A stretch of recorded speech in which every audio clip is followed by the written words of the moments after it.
This is the Kohler 1001958 fill valve seal. It is designed for the Kohler tank models 3360, 3612, and 14230. Now this is an all rubber seal. It'll be installed into the cap of that fill valve. And usually you can know when it's time to replace that seal because the valve can develop a weird whining or groaning sound coming from it, and it'll get pretty annoying. But we'll go ahead and get a couple dimensions of this part.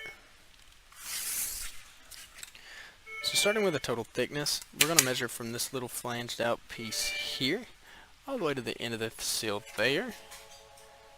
And that's going to measure right at about ½ an inch. And then if we just measure this piece here, just that kind of centered, beveled piece, it's going to be right at about almost 2/8 of an inch. And then an outer diameter, it's going to be right at 1 1/8 inches.